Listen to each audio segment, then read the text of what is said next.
First offense, 1,000 pesos. Second offense, 10,000 pesos. Third offense, 50,000.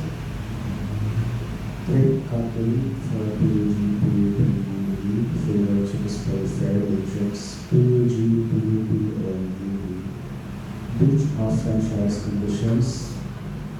Second offense plus 30 days on the impound. Third offense plus cancellation of CPC. Failure to provide PWD symbol. 50 for first offense, 50,000 pesos. For second offense, 75,000 pesos. And for third offense, 100,000 pesos. And second offense plus 45 days impound. Third offense plus cancellation of CPC. Okay. Yung ating kasi mga PUP, kasi dapat daw po may mga dalang fire extinguisher. Fire extinguisher. Hindi naman ginagawa fire extinguisher na alam niyo yung mga ginagamit sa bahay. Hindi naman yun yung alam niyo. Meron po tayong fire extinguisher para sa mga motor vehicle na hindi nyo natin. Tip cutting. O yung tip cutting yan. Kalinan. Makain ka ng Kalinan, Domingo Rojas.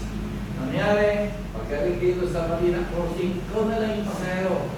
Ang ginawa ni Jeep, ito na lang, lipat ka na lang. Hindi na ako dediretso ng Rojas. Bawal yun. Yun yung tinatawag ng tip cutting. Kahit kayo na lang po yung pasahero doon sa Jeep. Supposedly dapat ang biyahe niya ay Kalinan going to Rojas. Kahit solo na lang kayo doon sa Jeep, dapat iyatin niya kayo, i-direct niya kayo ng papuntan ng Rojas. Kasi ito naman yung broker niya.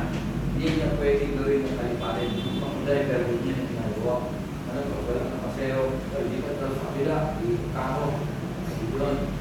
Failure to display, fair market, sa yung preso ng kanyang pamasahe. Dapat speed of doon sa yung Jeep.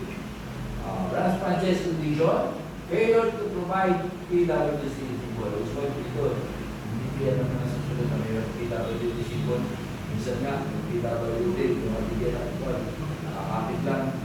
Pero yan, yung PWD symbol, yan po yung sa bansa Singapore naman, meron talagang automatic na upuan para sa mga senior PWD na hindi mo pwedeng upuan kahit na bakante o walang umupo, hindi mo pwedeng upuan yan.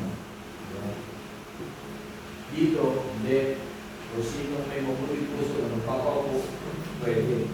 Wala, hindi magkaalis o upuan niya. Diba? Lalo na pagka sa hour, dito na nakakita sa hour, siguro mo kaya na kayo sumakay dito.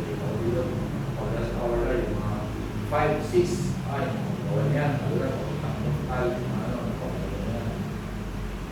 okay, okay. Tayo. Then, tayo naman ay